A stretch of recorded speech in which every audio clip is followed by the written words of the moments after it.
read in. Okay. Okay.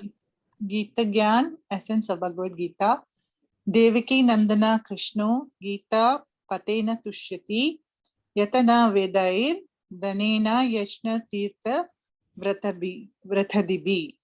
The son of Devaki, the Supreme Personality of Godhead, Sri Krishna, cannot be satisfied by anyone's study of the Vedas, charity, sacrifice, pilgrimage, or vows, as much as he is satisfied by the devotional recitation of the Gita.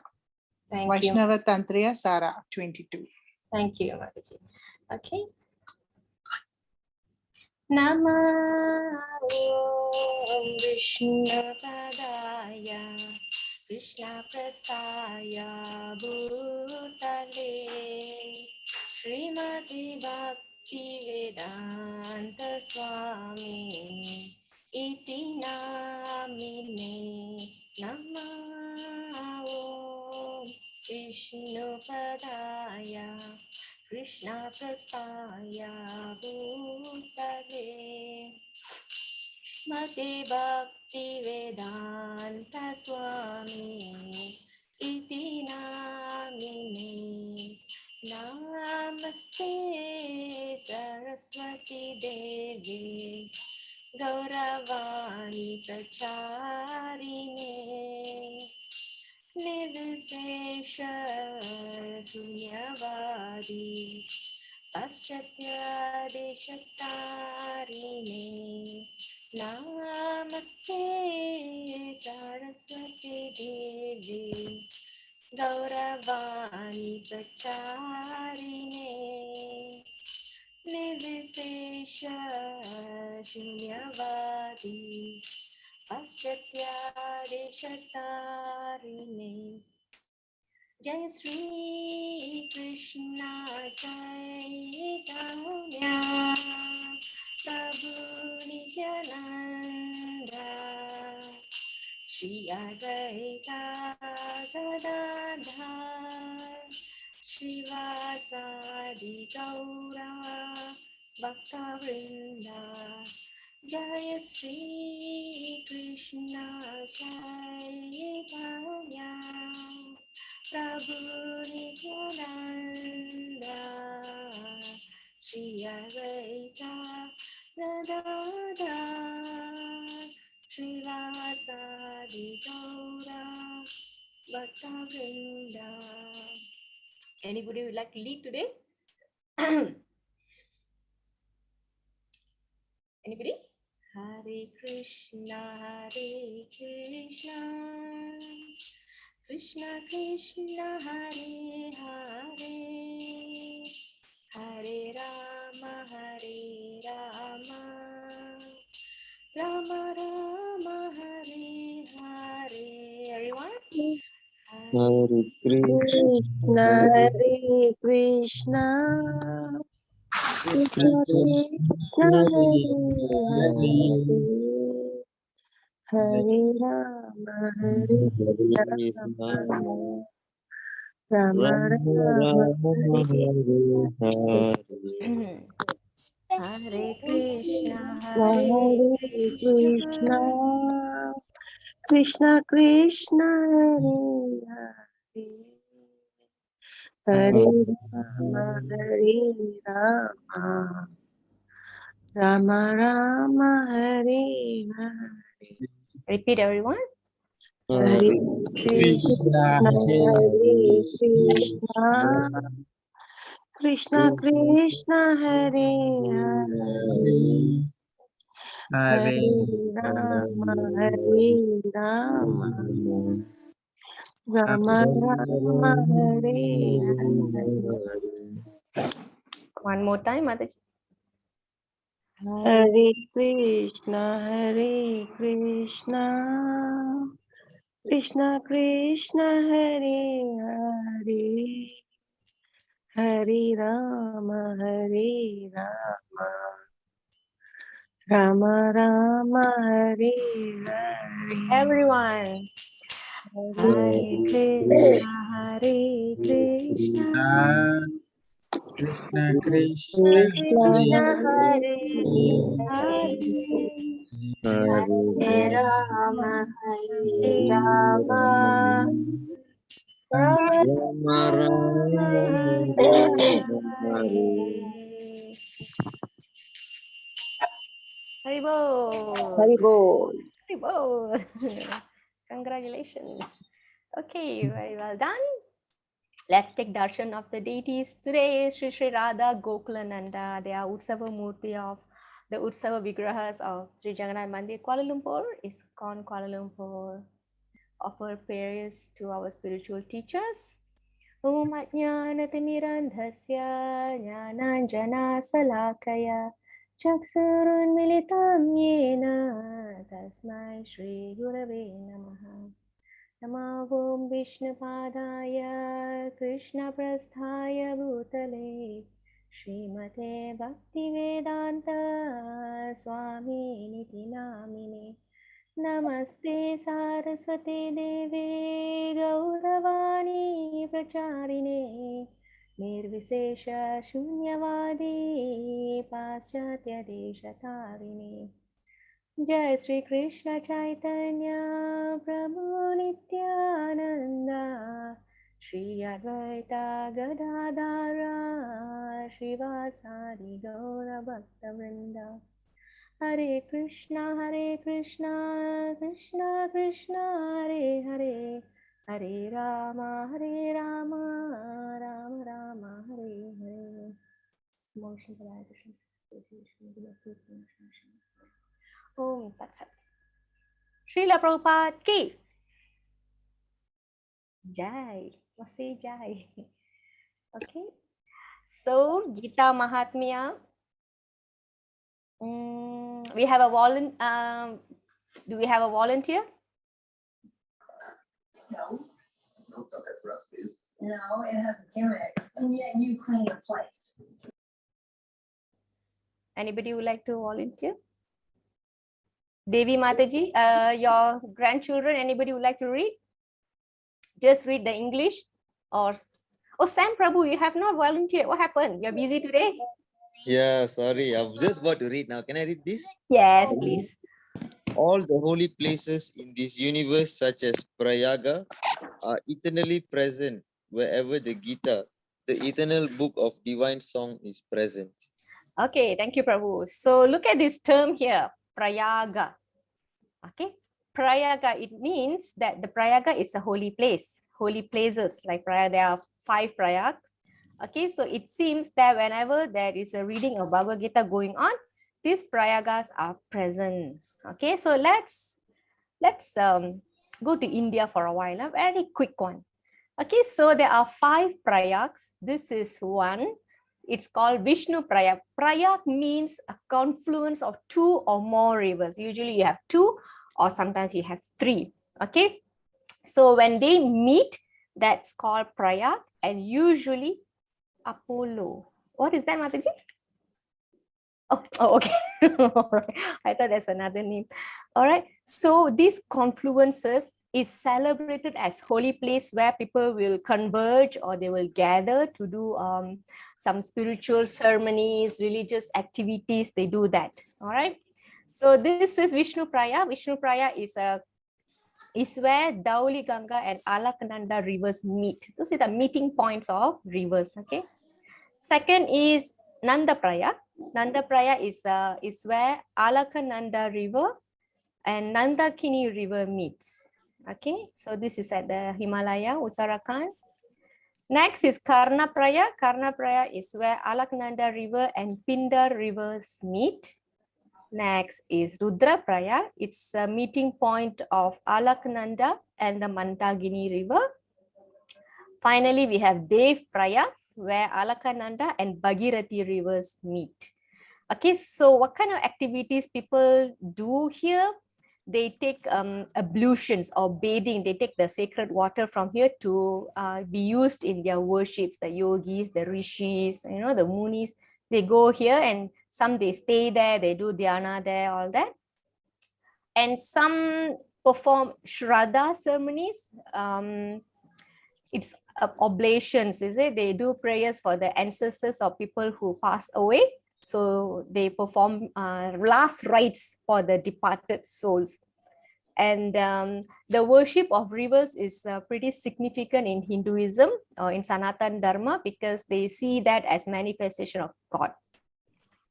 Okay, so the glories of this Prayag is mentioned in Skanda Purana and Vana Parva of Mahabharata. So we can read some of these glories in these scriptures. Okay, so the point here is that it is mentioned in the Vaishnava Tantra Sara that wherever there is a reading Bhagavad Gita is going on, it's similar that these holy rivers are present. So when we are reading here, we don't have to go to the prayags. The prayags are here at this moment. Okay, so it is that auspicious. Today's chapter is very interesting, attaining the supreme. So we're going to see the factors that determine soul's destination when it leaves the body. Of course, I've already given you some spoilers in the beginning in earlier chapters. So today we're just going to go in a little further. Okay, so where the souls will go and what determines the next destination or our next body. When I say destinations means it could be the location, or it could be the type of body that we're going to get. All right. So the chapter actually starts with Arjuna asking many questions to Krishna. Okay. But we are going to start from 8.2. Okay. In 8.2, Arjuna is asking 3 questions, but we will not cover the answers that Krishna gave for all the 3 questions. We are going to pick only the last question that Krishna is going to speak, because the previous questions that Arjuna asked in 8.1 and some in 8.2, Krishna answered in just 2 slokas. But the rest of the chapter, Krishna used to answer the last question. So what are the questions? As usual, we will come back to that, extraction of the points.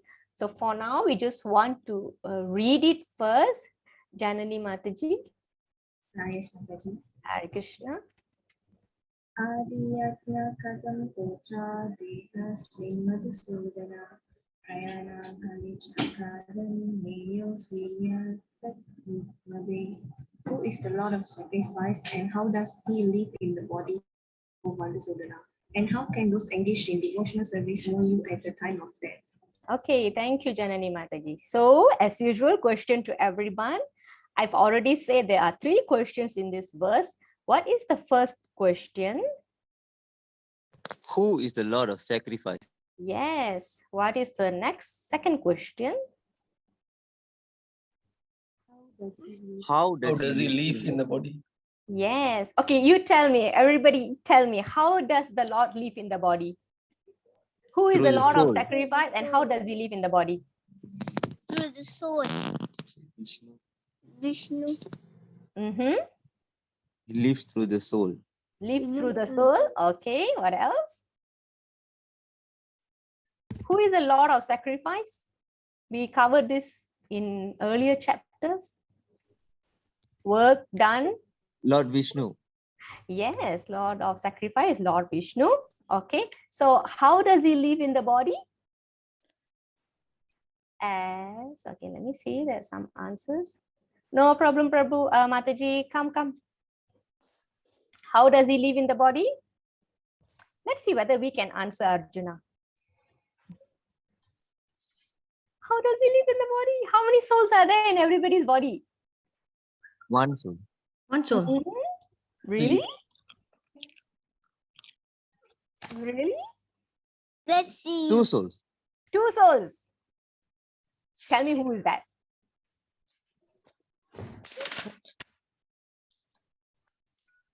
Sudah lupa kau. I want to cry. One is our soul. Another one? The super soul. The Super soul, supreme, super soul. super soul. Yes. Remember what is that aspect that he resides in everybody's heart? Yes. What is that? Okay, super soul is in English. What is that Sanskrit term? Paramatma. Paramatma. Yeah, that is Paramatma. So the Lord lives in our body. How does he live in the body? He lives in the body as Paramatma. Lord of the sacrifice is Lord Vishnu, Lord Krishna. Okay, so this one Kautim already. All right. So how can those engaged in devotional service know you at the time of death? What should they do? How should they remember you? So this is what Arjuna is asking. Okay, how to remember Krishna at the time of death? Okay, this is the first question. This is the second question. This is the third question. Okay, so now Krishna is going to answer this. Only the third question Krishna is answering here. So let's see what Krishna is answering. Kaya Mataji. Hare Krishna Mataji. Hare Krishna. Antakale chamam eva shram muktava kalevaram ya prayati samad bhavam yati nasti astriya samsaya. And whoever at the end of his life quits his body, remembering me alone at once attained my nature. Of this there is no doubt. Okay, thank you, Mataji. So this is the question. How can those engaged in devotion service know you at the time of death? So the answer is that remembering me alone, nothing else, just that pure chastity towards Krishna, remembering Krishna alone. Okay, so look at this picture here at the side here. Who can tell me what is this picture about? Who is this person, this old grandfather here? Bhishma. Hmm? Bhishma. Yes, grandfather Bhishma. So what happened to him? Who knows? Who's pretty familiar with Mahabharata stories? He died. He's dying. So what happened to Arjuna him? shot him so many times. Yes, Sam Prabhu. Arjuna shot him so many times. Arjuna shot him so many times. Okay, so what is that all over his body? Arrows. Arrows. So he's actually lying down on bed of arrows. So he's actually preparing to leave the body. So why has he not died yet? How can he be so powerful? Because he got a boon. Oh, right. Prabhu, please share. He What got a boon? boon from his father saying that he can choose to die whenever he wants. Yes, very good. So what is that boon called? Do you know the term? No, sorry, Mataji. Okay, no problem. I just wanted to dig as much as I can. Okay, so that boon is called Icha Mrityu, means he can choose whenever and however way that he wants to die. But he will die. The thing is that he will die, but he can choose when and where and how he's gonna die. Okay, so he actually, after he got, he was bedridden like this, arrow ridden like this, it was many days before he actually left the body. So he was actually, seemingly, he said that he's waiting for this particular, even in Bhagavad Gita also, Krishna said there is a particular time where there is the particular time where the sunrise or sunset, and if you leave the body, you will not take a human birth again, something like that. So he was waiting for that. But internally, he had another reason why he waited before he leaves his body. Why? Why he waited actually? Because he wanted to see the end of the war. Okay. What else? He was waiting for Krishna. Yes, he's waiting for Krishna. Why he waits for Krishna? Isn't he on the other side of Krishna's team? On the opponent's side? Then why would he want to wait for Krishna? Why he wanted to wait? This is Paramatma. Actually, Bhishma knows who is Krishna, and Bhishma knows if you die looking at him, then he will not take a birth again. So that is why he waited for Krishna to come. So before that, he actually Sampat gave instructions to Yudhishthira and all the other Pandavas. Okay, so in Srimad Bhagavatam, Canto 1, there is a chapter by the title Passing of Bhishma. Okay, so that whole chapter is about Bhishma passing away and what was he speaking to people. So all that has been documented. And then Krishna came to witness the departure. And then Bhishma's departure was very glorious in that sense. Okay, as Bhishma lay on his deathbed, his thoughts were with Lord Krishna. Okay, so before that, as I say, he was giving instruction to Maharaja Yudhishthira how to he was explaining about the duty of king, how to rule properly. So he was giving, the Pandavas are actually very dear to him. Okay, it's just that he has landed on a wrong side. Okay, but that doesn't mean he is not devoted to Krishna. And there's one time that Bhishma was keep attacking Arjuna, and Arjuna couldn't take it, and Krishna actually vowed and he actually gave his word that he will not fight. He will not pick up any weapon to fight. He promised it. However, the thing is, the beauty of Krishna is that for the sake of devotee, he will even break his own promise. He will do that. So if you remember, if you know this particular image where Krishna will take the wheel of the chariot, he will run towards Bhishma to kill him, you know, because Bhishma was keep attacking Arjuna, but Arjuna has, and Bhishma knows that Krishna is going to come and kill him, and he dropped all his weapon and he was like, oh, ready, and he was like admiring Krishna running towards him to kill him. But Arjuna quickly hold Krishna's leg. No, Krishna, don't break your promise. You already promised that you will not, you know, go down and fight with your own hands. So that was a beautiful pastime during the Mahabharata war. Okay, so the answer given here is remembering me alone. Okay, so this was like 5,000 years ago. 500 years ago, there was a person who appeared during the time where Krishna came as Chaitanya Mahaprabhu. All right, so this person's name is Haridas Thakur. Haridas Thakur was born Muslim. Okay, however, he got in association with the Lord's devotees, and he took up chanting immediately. And he chants 300,000 of holy names of Krishna a day. And he got a name for that, Nama Acharya, the teacher of the Nama, the holy name. Okay, and he even purified a prostitute. Later on, we will come to some stories. I'm not sure, it could be level 2 or something. All right, so I will tell the story also. So this Haridas Thakur, he and Lord Nityananda is close associate of Mahaprabhu. They will go house to house, door to door. They'll knock, please chant the holy name of Krishna. Please chant the holy name of Krishna. So this is what they've been doing. However, even at that time, they had resistance from the Muslim rulers that they didn't like what Haridas Thakur is doing. He is a Muslim. How can he chant the holy name of Lord Krishna? So they beat him at 20 over marketplaces. They chased him and they beat him. Finally, Haridas Thakur left the body. So when he left the body, there were great kirtan.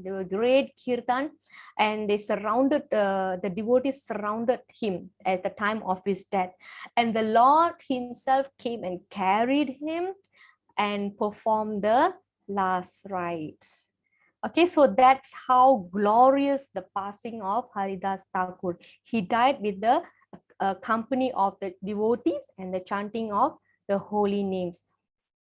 And even in recent times, we have gurus and sannyasis, including Prabhupada.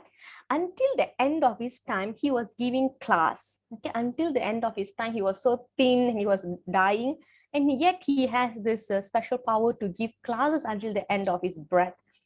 And he was surrounded by a lot of devotees, disciples. So there were Bhagavatam recitation going on. The disciples and devotees were chanting the kirtan.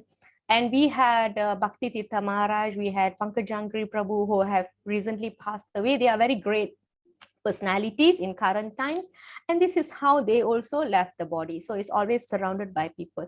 So it is good that when we have somebody leaving the body, to surround them with this kind of chanting of the holy name.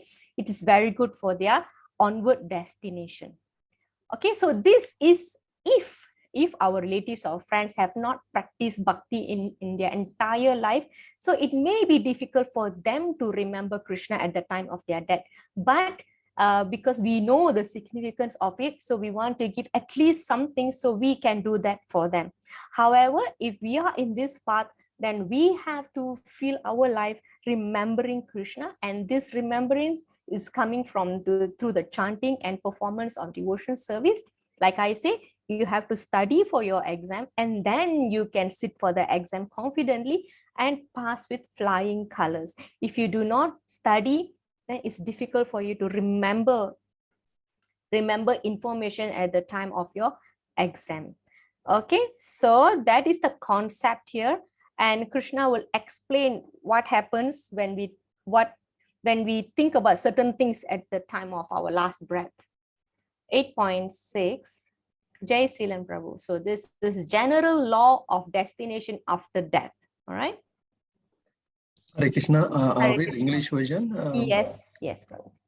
Whatever stated of being one remembers when he quits his body, O son of Kunti, that states he will attain without fear. Right. Thank you, Prabhu. So the point here is that whatever in our mind when we leave our body, that object that we will attain in our next life. So this Krishna has said it. So we have to remember, we have to do what it takes to influence our mind at the time of death. So the fact about dying is you will not be able to see, you will not able to hear anything properly, you will not be able to speak, your voice will be choking, your skin will be like burning, and the pain that a person will go through at the time of death is likened to sting of 20,000 scorpions. So this is mentioned in one of the scriptures, I forgot the name. So that kind of agony a person will go through when they are dying. All right. So when all this thing is happening, how possibly can we remember Krishna at the time of death? So it's high likely that we're going to think a lot of other things that's going to like run like a flashback, like one final trailer when we are dying. Whatever that you have done in your life and everything will flash through in our imagination. And when we die thinking at that point, die thinking of that object, then that object we will get the next birth. Okay. So how technically this happens, that we have to study in level 2, okay, because the soul has certain elements around it, and the impressions is inside that elements, that 3 elements, the layers, some layers covering the soul. Okay, so the conclusion here is that the previous thoughts are the cause of thoughts at time of death. The previous thoughts will influence the thought at the time of death. So look at this guy, he's in the hospital, he's dying and don't know what is running on his mind. Okay, and here we have a picture of a frog eating fly. So what possibly could be on this fly's mind? Who knows? What could be in the fly's mind? No idea. No idea. So if I'm you're going to going to die. I'm going to die. Okay, gonna die. Yeah. Some more? Fear. Fear, all right. How to escape? Okay, what else? So when you're being chased by a lion or tiger, what's in your mind? Okay, fear of death, scare and everything. What else? What object could be on your mind? Death. What else? Would he be thinking about the frog? I'm going to die in the hand of a frog, the tongue of a frog. And naturally, it's the frog that is on the fly's mind. So the next bird, the fly, likely going to get the body of a frog. Wrong. Right? So the frog, I don't know, it's going to die in whose hand, and he's going to think of the person who's going to devour him, his predator. So like this, it will be on an evolution mode. Okay, like this, it goes on and on and on. So that is one point. Okay. And so the earlier point is that whatever you think, you're going to get. And this is how it happens. So look at this picture. There is a deer here and there is a dying man here. So I'm going to narrate a story. This is a story of Maharaja Bharat. Okay, so generally, if you are thinking of your favorite pet at the time of death, like a dog or something, we're going to get the body of a dog. If you're going to think about so much attachment towards family, then probably we will be born as a tree outside of the house, or a dog that will come and guard the house. And what else? It is mentioned in the Shastras that if you die thinking of an attachment, strong attachment towards a female, then you'll get a female's body. Vice versa, if a female dies thinking of a male, then she's going to get male's body. So can somebody please mute your mic, please? Thank you. Please mute your mic. Thanks. Okay. All right. So I'm going to narrate a story. So listen, yeah. Okay, Bharat Maharaj. So before 9 now. Okay, Bharat Maharaj. He is a king. Oh, he was a king. All right, he was a king. But towards the, when he retired, all right, he retired and he wants to dedicate the remaining of his life in the service of Krishna. So what happens? He retired to the forest and he started living a very simple life. Okay, he started doing his meditation, he started doing his penance and things like that. So he was doing very good. All right, he was advancing very nicely. But one day, as he was meditating or he was resting by the river or he's collecting something, he saw a pregnant deer, okay, running to the river, being chased by a tiger. All right, with out of fear, the deer jumped. All right, jumped, and the baby deer fell from the womb. Okay, and Maharaja Bharat chased away the tiger, but the mother deer ran off. All right, so the little deer, it's a fawn, right? You call it fawn, right? So very, very fragile. So what happened? He took that little one and took it with him, and he nourished it. He took care of it. He cared for it. Now, gradually, and he keeps the deer next to him in all his practices, in all his activities. So naturally, he developed very strong attachment towards the deer. So practically, he actually even let go his activities because he was so attached to the deer. And at the time of death, what was on his mind? The deer. The deer, because he was so worried, what will happen to my deer when if I leave? And when he left the body and he took another birth, he was born as a Deer. dear, yes. However, due to his pious studies and all the benefit of his activity that he did, he remembered his past birth. He remembered that he was a great king, and then he renounced to the forest. However, he grew attachment to the deer, and because he died thinking of the deer, now he gotten a body of a deer. So he did not have an ordinary life of a deer. So what he did, he found his way to an ashram where there are a lot of munis were staying, and whenever there are kathas going on, the discussions of Supreme Lord going on, he will sit there, he will be among the munis, and whatever prasadam they prepare there, he will eat. So like this, the deer, the Maharaja Bharat deer, spent his lifetime doing that. And then he died naturally thinking about Krishna. And then the next birth, he was born as a human. All right. And his name, and because he realized what has happened in the past, of course, he had this memory, and he realized that so after such a great effort that he's gotten the human body, and he wanted to perfect that life. So what happens? He did not have any possession with him. He had a very simple life. All right, he was very simple. So it's a long story. Okay, and he actually lost all kind of taste, no enjoyments, nothing. Basically, he was living like a log of wood, and that is why he called Jada Bharat. Jada means dead, right? Like no feel, no emotion, no sentiments, nothing. He totally renounced all his feelings. So he called Jada Bharat. So finally he died, and then he went back to Godhead. So this is how the story of Bharat Maharaja went. Even a great king, even a great devotee can fall into attachment.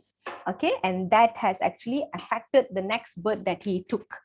So that was the story. Okay, so it's a big task for us to wait at the time of death. So we want to be prepared for it. Okay. All right, so that's about that story. Continue with 8.7. Krishna continues to speak about thinking about him always. Kartini Mataji.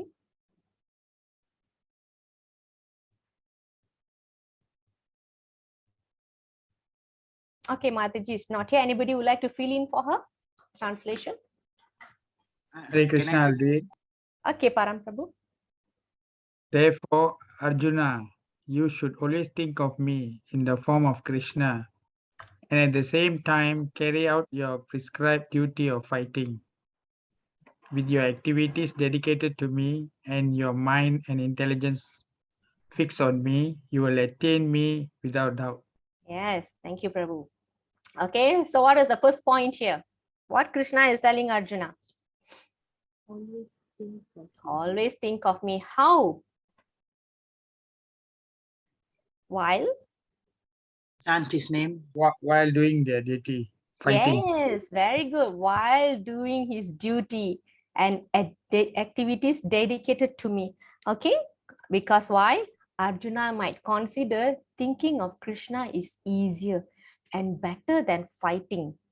But Krishna immediately saying, do your duty of fighting while thinking about me. That is what he's saying. Very beautiful line. Which one, Mataji? Which line, Mataji?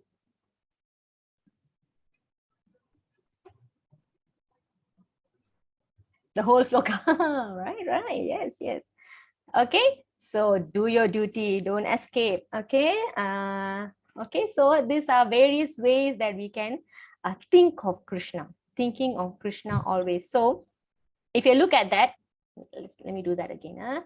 So first is always think of me, which means mentally you are engaged thinking of Krishna. And then next, when Krishna says, do your duty and dedicate your activity to me, then that is physical engagement.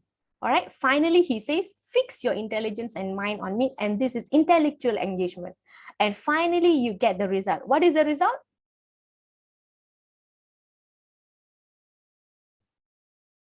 What is the result?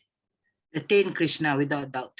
Yeah, attain me. And he says, without doubt. Okay. So carry on your duty of fighting. At the same time, always think of me. Okay, sometimes we need to understand that sometimes it doesn't work for everyone. Okay, some people going to think about their dog, some people going to think about their house, the wealth that we're leaving behind, what's going to happen to my wealth, who's going to use it, like that, or family, or another person who's thinking of Krishna. So all these people get different results. Okay. So if you ask a question like, I have not seen Krishna, how am I going to think about Krishna? So this is why Krishna said, knowing him is very important. And how to know him? What did we learn yesterday? How to know him? Through Hearing. Hearing, yes. Who remembers that word? The Sanskrit word. Shravanam. Shravanam. Ravanam. Okay, so Krishna said, now hear from me. He says, touch Trinu. All right, but hearing is Ravanam. Okay, very nice. So we will see that again today. Yeah? Okay, and this is how you connect. Chapter 7, chapter 4. Remembering Krishna is important. How understand his appearance, understand his activities. Okay, so these are the information that we need to think about Krishna. Because if you keep doing your chanting, if you keep doing your devotional service, but we don't know about Krishna, then it's difficult to add meaning to the devotional service. After some time, you will feel like, why am I doing this? Or because Mataji told me, I don't find any meaning in it anymore. But if the knowledge is there as your fundamental thing, as a foundation, then your devotional service backed by the knowledge will take you far. So that's why it's important. It works hand in hand. It's just that the overindulgence in seeking knowledge may not save us all the time. Okay. All right. So don't forget him, at the same time work. So this is what we can do, right? As householders, as working people, you need to do this. So let's do a quick recap here. Okay, to attain Krishna, one must remember him at the time of death. Okay, so do you remember the picture where there's a frog? What was that point from that verse? You remember, you become in the next life what you remember at Very the time good. of death. Yes, at death, one will automatically remember the mood he cultivated throughout his life and what he thinks at the end of his life. So basically, we need to remember Krishna, to recall Krishna at the time of death. And how do we remember Krishna at the time of death? What is the easiest way? To remember the things that he did. Yes, understanding his appearances, remembering his pastimes, but on a daily basis, this is how we remember him. The most effective means for fixing the mind on Krishna is Harinama Sankirtana. So Harinama chanting can be when you are doing on your own, all right? That is Harinama chanting. Sankirtana means the loud chanting that you go out in group and chanting. So sometimes you have seen Jagannath Ratha Yatra in Malaysia. If you have seen, we all go out on the road and we chant and sing very loudly. So in the last weekend, Sam Prabhu came, and actually Param Prabhu came on the festival day, and Param Prabhu saw the kirtan. How was it, Param Prabhu? Have you seen that sight before? Oh, that was the first time. First time, huh? Okay, Yeah. so have you seen Radha Yatra, Jagannath Radha Yatra before? No. No, huh? Okay, so what do you think? What was your Okay. right? So first time Some were really dancing and all that. yeah, so we were dancing, jumping, clapping, singing. All right, okay, so that's how we do it. Okay, Harinama Sankirtana. Okay, so now Krishna is going to teach us how to remember. So there are two ways. One is mixed devotion. Another one is pure devotion. Mixed devotion means this karma yoga, dhyana yoga, jnana yoga. So because all of these will have a hidden motive that a person seeking Krishna to attain liberation, not actually in the sense of loving devotion towards Krishna. So it's called mixed devotion. This is covered from verse 9 to 13, which is not covered in level 1. Okay, we are just going to focus on the pure devotion, remembering Krishna by Kevala Bhakti, which is pure devotion. So this is covered from 14 to 16. Okay, however, we're going to jump a little to verse 15. Brinda Mataji. Nam uppatya punarjanma dukkhalayam asasvatam napnuvanti mahatmana samsiddhim paramam tata.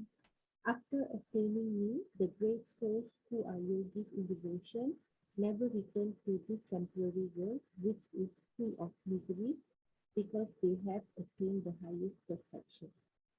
Okay, so thank you, Mataji. So can somebody tell me what is the nature of this world? Full of misery. Yes, temporary, yes, and full of misery. So if you see here, Dukh Alayam. What is Alayam? Temple. Yeah, so generally Alayam we refer to temple. So actually Alayam means place. Dukh, Dukha. Misery.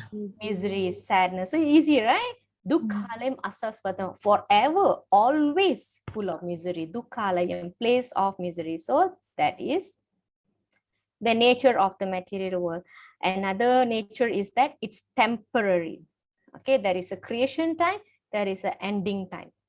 Okay, and when a person achieves the perfection, which means when they remember Krishna at the time of death, they return to Krishna's loka, Krishna's spiritual abode, and Krishna promises that once you go there, you will not come back to this place, which is temporary and full of miseries. So basically, the point that he is saying here is that no rebirth for pure devotees.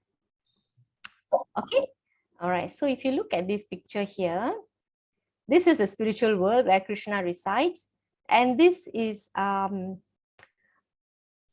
Kasai Vishnu. Okay, there are three. When Krishna, when the time of creation, he expands himself into three types of Vishnu. Okay, so generally we call him as Mahavishnu, Mahavishnu. We call Karanada Kasai Vishnu, Garbhoda Kasai Vishnu, Shiroda Kasai Vishnu. So Shiroda Kasai Vishnu is the Paramatma that resides in everybody's heart. So this one also I will tell another day, otherwise it's a big topic on its own. So from this Karanada Kasai Vishnu, he's actually lying down on a causal ocean, and from his body, from the pores of his body, innumerable bubbles coming out. What are these bubbles? Who knows? Can you see these little yellow bubbles? These bubbles are universes. So Is it we Brahma? are, sorry? Is the bubbles Brahma? No, bubbles, universe. Bubbles is universe. So we are in one universe. So like that, we have innumerable universes coming out from the Lord Vishnu's body. So when one, and in all the bubbles, Krishna expands as a second incarnation and stays inside each universe. And from his navel comes the lotus where Lord Brahma is born. And Lord Brahma will start doing the material creations. Okay, so I understand it may be too much at one point. So it's just a quick trailer of how the creation happened. This is in Srimad Bhagavatam. So in overall, only 1/4 of the entire creation is made of material world.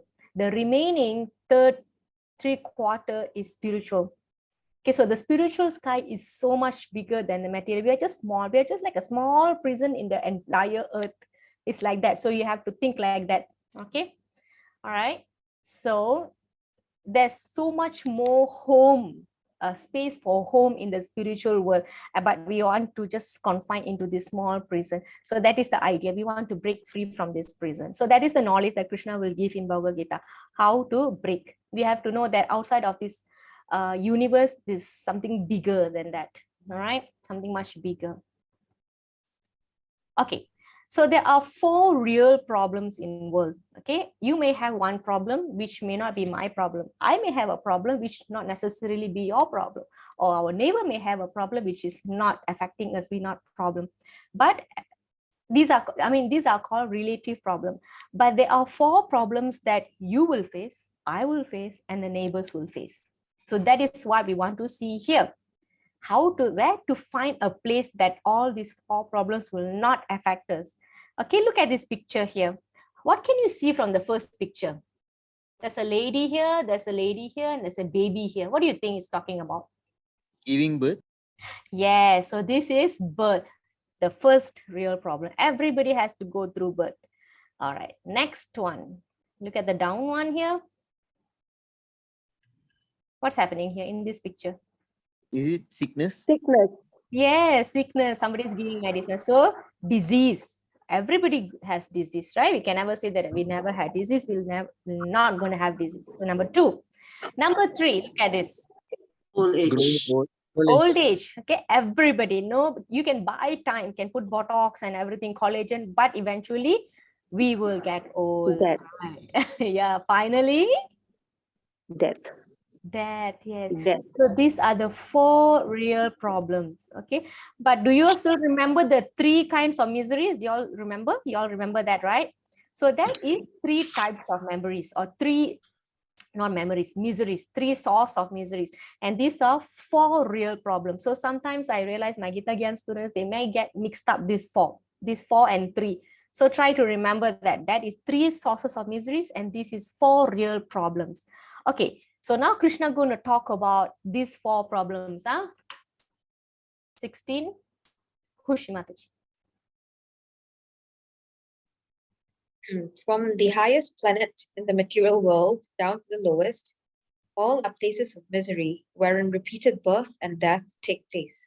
But one who attains to my abode, O son of Kunti, never takes birth again. Okay, thank you, Mataji. Okay. In this material creation, the highest class or highest level or the topmost human being is Lord Brahma, because Krishna created him first, and then Lord Brahma created the living entities. Okay. All right. And his loka is at the top of the universe, and it is called Brahma Loka or Satya Loka. Okay. So the lowest, so we have 14 planetary systems. The Earth is like in the middle. All right. So we have 7 higher planetary system and 7 lower planetary system. The higher planetary system is all where the devas, the yogis, the ancestors, the sages, they all will go there. All right. Even ghosts and rakshasas also higher planetary system. Okay. And then we have 7 lower planetary system. Okay, so we are in the middle, right? We have Bur, and then there's Bhuva, and then there is a Bur, Bhuva, Swarga. Okay, Swaha, right? Bur, Bhuva, Swaha. Okay, so like that.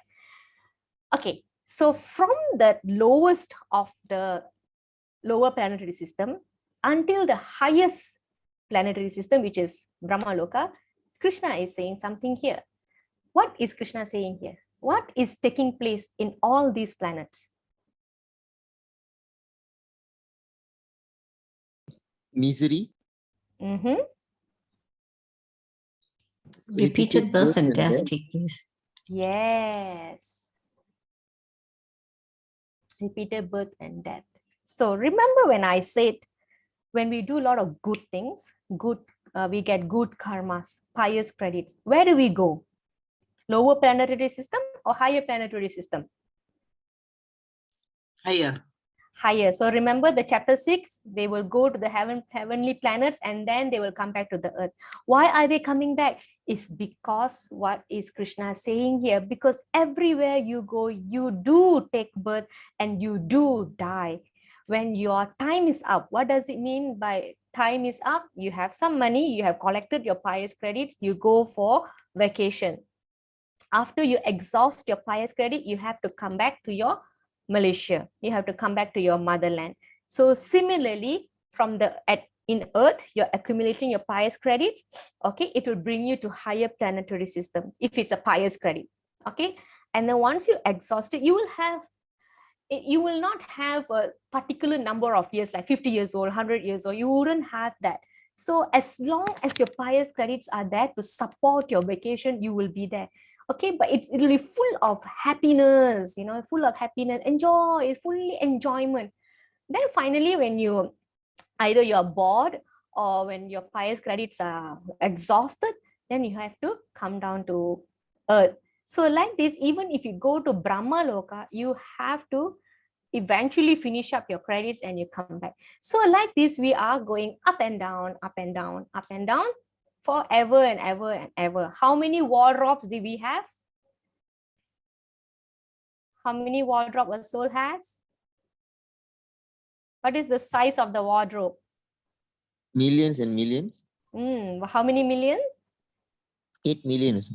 Yes, 8.4 million species of 8.4 life. million, yeah. Right. Even humans got 400,000 species. So I think the soul is like very already tired. So Krishna says, from the highest planet in the material world, you have to remember Brahma Loka.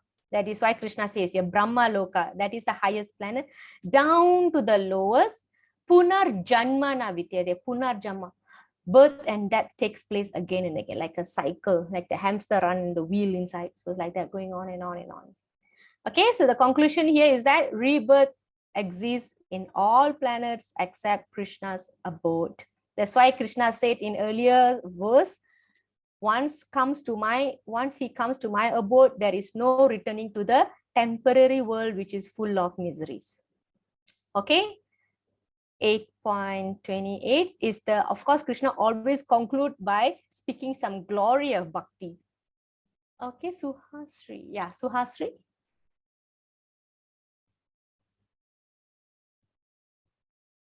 Suha? Suha, are you there? Suha, unmute. Anybody would like to fill in for Suhasri? Yeah, I can read. Okay, Prabhu. A person who accepts the path of devotional service is not bereft of the results derived from studying the Vedas, performing sacrifices, undergoing austerities, giving charity, or pursuing philosophical and fruitive activities. Simply by performing devotional service, he attains all these, and at the end, he reaches the supreme eternal abode. Okay, so idam viditva.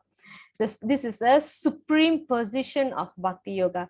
So whatever result that one gets from these activities, studying of the Vedas, sacrifices, austerities, charity, and pursuing philosophical or fruitive activity, this is similar to our Vaishnava Tantriya Sara verse that we read every day in the beginning. Okay, so that result is less than the result that we get by doing devotional service. It surpasses all this. Okay, all right, so you don't have to worry if you're engaged in devotional service and you feel like, oh, I'm not doing yagya, I'm not doing homa, I'm not studying, very high level of Vedas and books and things like that. I'm not doing great sacrifices. I'm not doing austerities. I'm not giving charity. I don't have money to give charity. How am I going to accumulate pious credits? So all these don't have to worry if you do this. And Krishna promises that he will reach the supreme eternal abode. And achieving the supreme eternal abode is good because we are not going to come back to the material world because Krishna promised this. All right. He reaches the supreme eternal abode. So since Krishna touched on devotional service, we're going to go back to the something that we covered yesterday. All right. What is devotional service? So do you all remember what Prahlad Maharaj taught us yesterday? What did he teach us? Prahlad Maharaj is the son of Hiranyakashipu. Okay, even though he was born to a demon or in a demon family. All right, but he was born a devotee because of some pastime that took place. Okay, so what do you all remember? What Prahlad Maharaj gave us yesterday? What you all can see from here? Okay. By hearing. What is this? The whole thing. What do you call that? Sravanam, is it? The 9 steps to please the Lord. Kirtanam. Yeah, what is this? What is the whole thing here?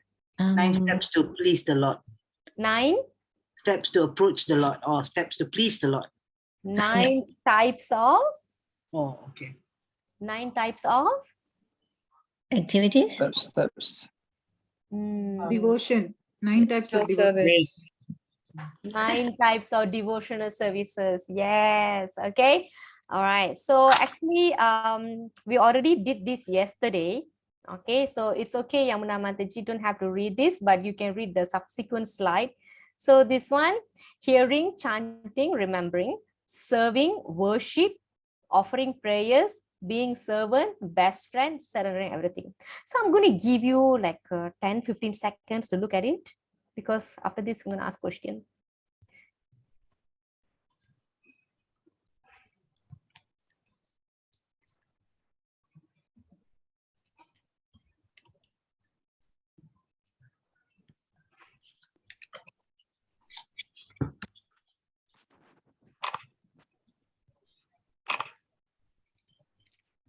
Okay.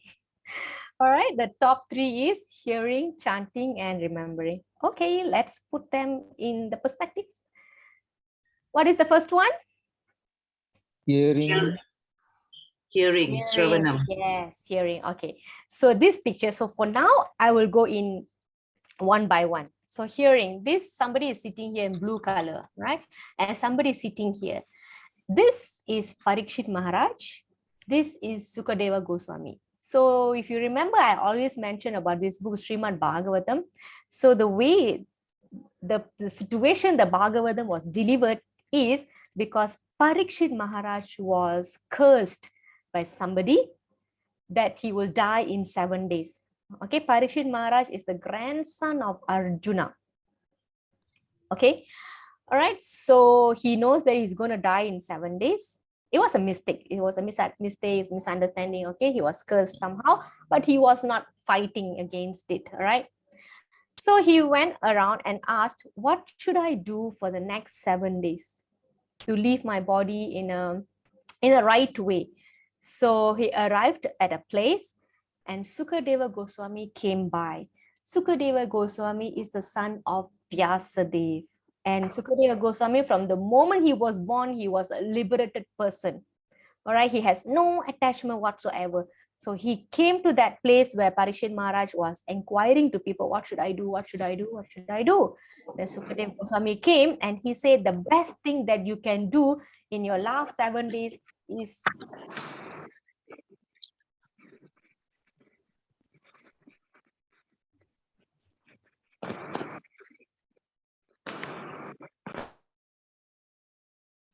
okay, the last 7 days is to hear about Krishna. So that is how Sukadeva Goswami started speaking. And here itself, here Parikshit Maharaj was hearing. So here itself, you can see there are 2 activities going on. One is hearing, one is speaking. Okay, so this picture can actually fit both. However, the next picture is this. What is this? Chanting. Yes, chanting. All right, very nice. Now, next one. Okay, this is Prahlad Maharaj. Okay, let me briefly tell you what happened. Prahlad Maharaj was born devotee, all right, and the father was a demon. And he sent Prahlad Maharaj to the demon children Gurukul, okay, ashram, to learn things about the demon things, all right. And Hiranyakashipu was a puffed up person at that time, and he wanted to launch fight against Lord Vishnu because Lord Vishnu killed his brother Hiranyaksha. So he was so angry, and he did a severe austerity and penance, and somehow he forced Lord Brahma to give him some boons. Okay, and he started terrorizing everybody around. Even the devas he started terrorizing, and he was forcing everybody to worship him as God. Oh, so far 9:25 already. Okay, and the sun was not spared. All right, so he started forcing the sun to worship him as God. But the son, Prahlad Maharaj, was very much an enlightened person, a realized soul, and he said, how can I worship you, Father? It's the Supreme Lord, Krishna. Vishnu is the Supreme. How can you be supreme? So like this kind of conversations was going on. And what Hiranyakashipu did, he actually sent all his guards to kill his son. All right, he did so many things like putting him in boiling pot of water, throw him from the cliff, and let elephants go trample on him, and let snakes attack him. So in all those situations, Prahlad Maharaj did not defend or did not retaliate or anything.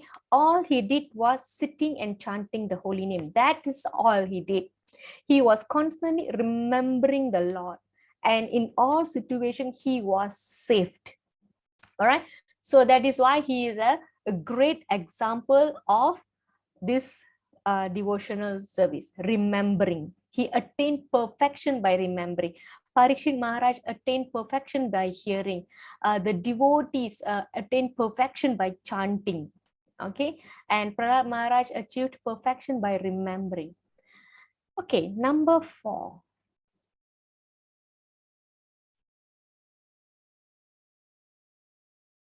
What is this? Pada Sevanam. Pada Sevana. How do you translate that into English? Worship the feet of the Lord. The feet of the Lord. Lord's feet. What do you do to the feet? What Mother Lakshmi is doing? Service. Yes, serving. She is serving the lotus feet. She's massaging the lotus feet of the Lord. Can we massage the Lord's lotus feet? Cannot. So how now? We cannot do the number 4. Can. We have our own legs. We have our own feet. So we can use our feet to bring us to temple, bring us to the holy places, walk around the holy places, perform yatras, parikram. Okay, parikram means holy pilgrimages. So this is how we engage our feet in the service of the Lord. Okay, right? So we are not that fortunate as Mother Lakshmi to serve the feet of the Lord directly. Okay, the next one is this. Worship. Yes, worship. So worshipping the Lord with various paraphernalias like incense, dupa, arati, even conch shell, flowers. Okay, so these all worship. Next, if you remember this, I was mentioning yesterday. Who is this lady? This is Krishna on his chariot. He's ready to go somewhere. Do you remember the name of this lady? She's a queen. Kunti, is it? Yeah, she's the Queen Kunti. Okay. So after the war, Krishna nak balik kampung. Because he has his own kingdom to rule. So his duty is over to help the Pandavas. He was bidding goodbye. So Queen Kunti was performing Offering prayers. Yes, wonderful offering of prayers. So here there's one prayer here. O Lord of Madhu, as the Ganges forever flows to the sea without hindrance, let my attraction be constantly drawn unto you without being diverted to anyone else. So this is chastity that she's talking about, chastity to Krishna alone. So like this, there is one whole chapter of her prayer. She'll be glorifying Krishna. So sometimes we cannot use our own word to glorify Krishna. So we use the prayers that the great personalities have given to us, and it is easy for us to glorify Krishna using their words. Okay. All right. So this is offering prayers. Number 7. Who is this? Who are we looking at? Hanuman. Yeah. Why? Becoming a servant. Seven. Becoming a servant. What is that, Miraj? Miraj was saying something. No, he's coloring the Krishna book that he bought. Oh, okay. So this picture is there, huh? All right, Hanuman, the epitome of servitorship is Hanuman. Nobody is as selfless as Lord Hanuman. Why? Because he does not do things that Lord Ram did not tell him to do, and he will do whatever Lord Ram tells him to do. So how to see that he is so obedient, he's such a servant, is that during Mahabharata, okay, you see there are a number of Chiranjeevis. Chiranjeevis means they are immortal, they do not die. So one of the Chiranjeevi is Lord Hanuman. That it is said that he is existing even now. Okay, it could be in different dimension or different form. Okay, so but he can expand to many forms. Okay, so his another form is, who is it in Mahabharata story? Who knows? He is Hanuman is whose son? Whoever knows, has this knowledge, some basic knowledge about Lord Hanuman? Vayuputra. Yeah, Vayuputra. So in Mahabharata, who is Vayuputra? Bhima. Yeah, wow, Sam Prabhu, very good. Right? So Bhima is Vayuputra, Hanuman is Vayuputra. Hanuman existed in Treta Yuga. Of course, he's been existing because he's Chiranjeevi. In Dwapara Yuga, he was Bhima. So one day in forest, the Pandavas were exiled, right? So they were in forest, and Bhima wanted to, he was blocked by a huge trunk of tree, and then he wanted to cross, and he wants to see where this tree is going, or it looked like a tail. Then he saw one big, huge, old monkey was sitting there. So he told this creature, can you please remove your tail? Right? If I am too old, right? Hanuman is saying, I am too old. If you want, you can remove the tail and then you go, like that. Right? So Bhima was so strong. Remember 2 qualities of Bhima? Who remembers that? Performer of Herculean tasks and voracious eater. Yes, so nobody is as strong as Bhima. And he tried to lift the tail. He could not lift the tail at all. Then he asked, oh, sir, who are you? How come you are so strong? Your tail is so heavy. Even I am I'm the strongest person here, could not lift your tail. Who are you? Then Hanuman reveals that he is Hanuman. Then Bhima said, if you are so strong like this, why didn't you just kill Ravan? All right, so guess what Hanuman said? He said, I am servant of Lord Ram. I will do whatever he said, but he did not ask me to kill Ravan. So he is that obedient. He was so powerful. That is why we remember we covered that in chapter 4. Krishna does not have to come and perform all these killings. His agents can do it. All right, but Krishna comes to do it because the devotees wants to do it. They want to clap, just like your favorite player come and play in the stadium, like that. So it's so sweet, right? Because I'm servant of the Supreme Lord, and my Lord did not ask me to kill, so I did not kill him, like that. So that's how humble Lord Hanuman is. Okay, the next one. After servitorship, best friends. Yes, Sakyam, friendship. Okay, so these are all friends. So we just saw this in our animation earlier. So Krishna can be loved through by being friends. Okay, number 9, the last one. So this is Vamanadev. Surrender. Yes, full surrender, total surrender. So this happened in Lord Vamanadev's pastime. Okay, Mahabali Chakravarti, King Mahabali, supposed to give 3 steps of land to the Lord. All right, and the Lord said, I will measure these 3 steps of land with my own foot. Okay, so with that, Bali agreed to give that, to grant that. And because there was something that he has to give, right, to achieve some position. He actually was aiming for Lord Indra's position. So Lord Indra's position is not an absolute position. It's not a permanent position. Lord Indra is a position. So a person now sitting at Lord Indra's place can be changed. All right. So same goes to Vivasvan, same goes to Brahma. So all this I will cover some other time. All right, so they are not permanently Indra is Indra forever. No, it's just a position. So King Bali was aiming for the position of Lord Indra, and he has to do certain number of yagyas. Okay, and he was about to achieve that, and everybody got so frightened that, oh, he's from demon's clan. Okay, but King Bali is actually Prahlad's grandson. Okay. All right, so they were afraid that what happens if the demons sit on the throne of a king, heaven.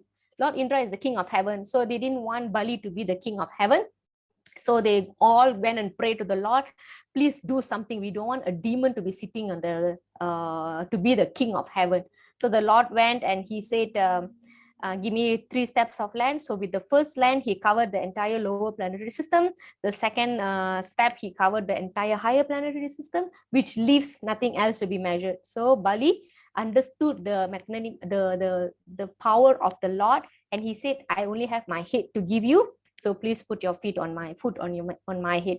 And that is how Bali totally surrendered everything to the Lord. So he's the topmost example for this devotional service. He attained perfection in that. Okay, so these are the 9 devotional services. So the important one is the first 3: hearing, chanting, remembering. All right, because this one we can do. We call ourselves servant. We want to serve. Okay, so these are the easy ones that we can do. Okay, so the last slide, Yamuna Mataji. Hare Krishna. Hare Krishna. Okay. Of all the different spiritual practices, the 9 forms of Bhakti, Shravanam, Kirtanam. Can I read all 9? Because I've actually... Wow, can, Mataji. I just want to try practice by Good, sense. it's good, yes. Okay. So the first one is Shravanam, second is Kirtanam, third is Vishnu Saranam, 4 is Pada Sevanam, 5th is Archanam, 6th is Vandanam, 7 is Dashyam, 8 is Sakyam, and 9 is Atma Nivedanam. Are the best because they have great potency to deliver Krishna an aesthetic love for him. Of these 9 practices, Nama Sankirtana is the best. By chanting the holy name without offense, one very easily obtains the priceless treasure of Krishna Prema. Very nice, Mataji. Very powerful and full of conviction.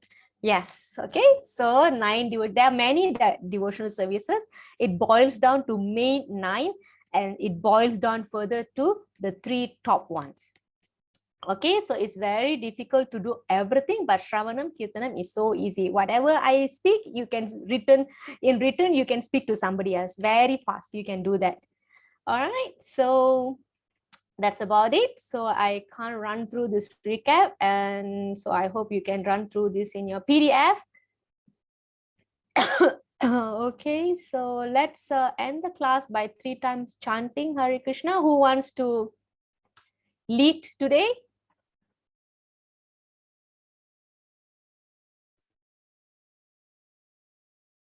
You can go by 2 words by 2 words. Sam Prabhu, you want to try? Hare Krishna, Hare Krishna.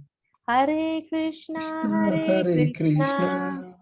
Krishna Krishna, Hare Hare. Krishna Krishna, Hare Hare. Hare Rama, Hare Rama. Hare Rama, Hare Hare Rama. Rama, Rama Rama, Hare Hare. Rama Rama, Hare Hare Hare. Hare Krishna, Hare Krishna. Hare Hare Krishna, Krishna, Hare Hare Krishna. Krishna. Krishna Krishna Hare Hare, Krishna Krishna Hare Hare, Hare Rama Hare Rama, Hare Rama, Hare Rama, Rama Rama Hare Rama Rama Rama, Rama Hare Hare, Hare Krishna Hare Krishna, Hare Hare Krishna Hare Krishna, Krishna Krishna Hare Hare, Krishna Krishna Krishna Krishna Hare Hare Hare Hare, Hare Rama Hare Rama, Hare Rama Hare Hare Rama Rama Rama Rama Hare Hare. Rama Rama Hare Hare. Jai Bo. Thank you, Tam Prabhu and family for Thank chanting. you. Very nice. Okay, yeah, so sorry, Mataji, the quiz link is not out yet. Even 1 hour ago, our admin Prabhu said we will share shortly, is an hour plus already, still not in yet. Something has happened in the previous version, so they are redoing it. So just bear with us for a while, we will share it. Okay, any questions regarding our topic today? Hare Krishna. Okay, so we'll see you tomorrow, chapter 9. Thank you, Mataji. Thank you, Mataji. Good night. Okay, Mataji, good night. Hare Krishna. Hare Krishna. Tomorrow is Ekadasi. Whoever wants to fast, you can fast. Usually Ekadasi is a day we don't eat grains like rice, pasta, noodles, anything made of wheat. We don't eat. So basically we make our diet very simple on Ekadasi, which is fresh milk, fruits, nuts, water, potatoes, vegetables, like that. What is the reason for that? Okay, so on Ekadasi, on every 11th day, like after new moon and full moon, it's a way. It's these days is auspicious. Ekadasis are auspicious, so we will increase our devotional services by reducing the demands of our body. So that's one, and number two, you can take it as give it the rest to the body. So you can take it like that. And some other reason mentioned is that during this Ekadasi, the gravity pull is pretty low. So if you fast, then it helps with your digestion system. And now we have so many modern reasons that fasting can keep you young longer, happy. And excuse me, Mataji, what are the vegetables that you can eat? Okay, just keep it simple. Like you can have leafy vegetable, you can have potatoes. Actually, those who are practicing it strictly, certain vegetable they don't take, like many seeds like tomato, brinjal, they don't take like that. All right, but that those if you can be strict, that you can, but otherwise that's fine. No hard and fast rules actually. That means you can take tomatoes also if you cook a veggie. Yeah, I do. So it's all right. Like only grains and rice and chapati and all that you can't take. Yes, pasta, noodles, wheat, anything wheat, like that. Anything wheat, okay. Yeah, we can use buckwheat. We can use buckwheat porridge, sweet potato porridge, all this. Actually, there's a lot we can do on Ekadasi. Actually, I do buckwheat tosa. So I have buckwheat flour. So I do buckwheat tosa, and I do some tomato chutney. That can go on for the whole day, and just offer some milk and fruits. That's fine already. Okay. So yeah, so the idea is to reduce eating on Ekadasi. So there's no point on Ekadasi you still eat a lot, making alternate. These are for people who have gastrics, then they can take up that. What about those who are on medication? Do they Yeah, have to fast? that's the thing, Mataji. If their body allow, then you eat the non-grain food. There's a lot non-grain food, so you take your medication. So that medicine will not break your fast because you're not taking to satisfy your senses or enjoyment. It's required, right? So you take that. And what about dals and all that? Lentils? Cannot. No lentils, no grains, no pulses, no beans, all that. The mung dal, green bean, red bean, all that. No. Okay. No, All right. sorry. Got it. Okay. Thank you. You can try, Mataji. So tomorrow maybe you all want to go on fruit diet. See how. Let's see. God willing. You will see some kind of freshness the next day. But the next day you have to break your fast within 7 something to 7:20. So that will, if not, your fasting will become invalid. So you have to be careful on what time you're breaking fast. But some people did Ekadasi today, Okay, we may have plus minus one day today because I think they are using India time, something like that. Yeah. Yeah. So for Malaysia, we have we call it as Today. an authority, our temple authority. They'll say sometimes that if there is a confusion, then whatever they say, then we will just follow because they have the way to check with the people in charge. Okay. Okay, so good Thank luck you. those who want to try. So if you have successfully tried, please share. It'll be very inspiring. Thank you so much. Thank Thank you. you. Good Okay. night. Thank you, Mataji. Bye.